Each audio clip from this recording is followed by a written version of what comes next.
ठाकुर जी एक दिन गए मैया से जाके बोले, मैया मैं बहुत टेंशन में हूं। अब टेंशन तो नहीं बोली होगी ठाकुर जी ने, यूं कही हुई चिंता में हूं। मैया मैं बड़ो चिंता में हूं। मैया बोली कहा भयो? मैया मेरो एक सखा बन गयो है। अब वो सखा कहा करे? बोले पूरे दिन मेरो हाथ पकड़ के रखे, वो छोड़े ही ना, नेक भी ना छोड़े।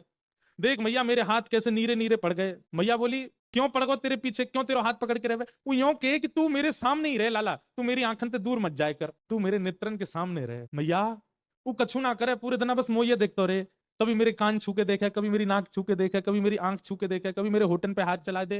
पूरे दिन मैया मोये देखते रहे। मैया मुझे बहुत परेशान करे, लेकिन कहा करूं वो इतना प्रेम करे मैं वह छोड़ ना पाऊं। मैया बोली तो फिर एक काम कर। बोले कहा कल ते घर में खेल बाहर ना जाएगो। ठाकुर जी बोले जे तो संभव नहीं है, बाहर तो मैं जाऊंगा।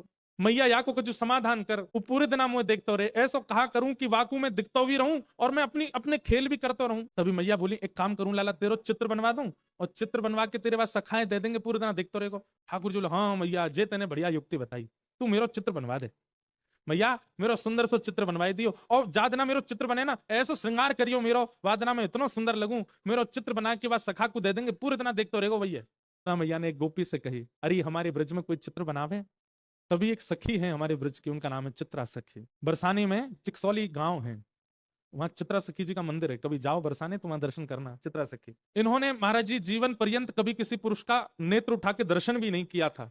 ऐसा ब्रह्मचर्य का पालन किया अपने जीवन में, ब्याह तो किया ही नहीं, जोगन वेश बना के रहती थी और कभी किसी से नेत्र मिला के नहीं मिलती थी। और जैसे कई बार संत नियम धारण करते हैं स्त्रियों से, नहीं, इन्होंने नियम धारण किया था कि किसी पुरुष से नहीं मिलती थी। और इससे प्रसन्न होकर के इनको सरस्वती मैया ने एक विद्या प्रदान की थी कि एक बार किसी को देखती थी और उसकी यथावत चित्र बनाती थी, इसीलिए इनका नाम चित्रा पड़ा। तो एक सखी बोली, यशोदा मैया एक हमारे ब्रज में है तो सही, वाको नाम है चित्रा, लेकिन मैया वो इतनी बड़ी जोगन है, वो सब जगह जावे ना है। यशोदा मैया बोली मेरे लाला को चित्र बनाना है, कैसे ना आवेगी, तू बुला के लेके आ। सखी गई और चित्रा सखी जी से जाके बोली, बहन हमारी यशोदा मैया हैं और उनकी इच्छा है उनके लाला को तुम चित्र बनाओ।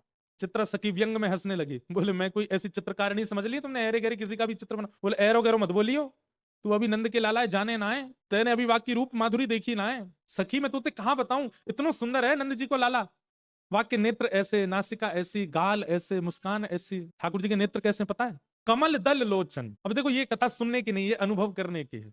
कमल दल लोचन, ठाकुर जी के नेत्र कैसे हैं? जैसे कमल की एक पंखुड़ी हटाइए, जैसी उसकी आकृति है ऐसे ठाकुर जी के नेत्रों की आकृति। और उसमें भी कैसे नेत्र हैं? ठाकुर जी की जो ये अंतिम छोड़ है ना, ये बहुत लंबे तक जाते हैं, दूर तक जाते हैं।